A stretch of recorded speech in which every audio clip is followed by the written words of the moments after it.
Mix बार Pallavi recording studio मठिया मोड़। होई न थकान नहीं रास्ता बुझाई बज खेला तो देवा घर चल जाई।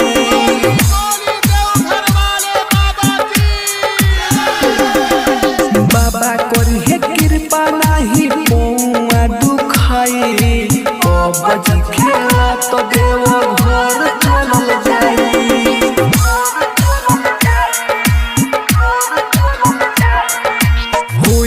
थकान नहीं रास्ता बुझाई बज खेला तो देवा घर चल जाई।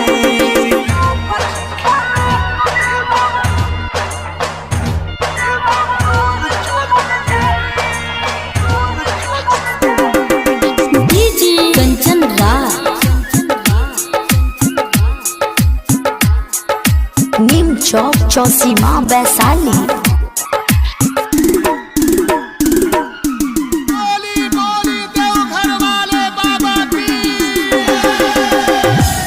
करी दुखावा बाबा सोहनते चल रे खेलत कूदत चलल जाई देव घर रे। दूर करी दुखावा बाबा सोहनते चल रे खेलत कूदत चलल जाई देव घर रे। जनी बहरा हो आगे बढ़ हो जनी बहरा हो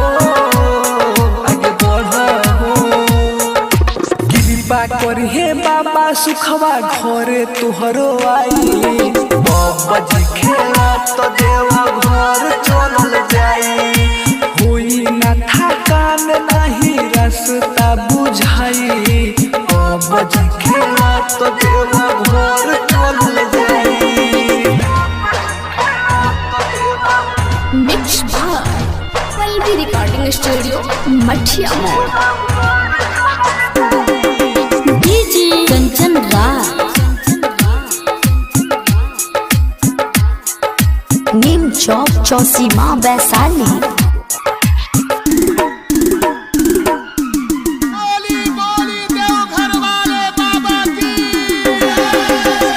जे भी जाला बाबा लोगे खुश होके आवेला हमर जित अकेला भजन नहीं के गावेला।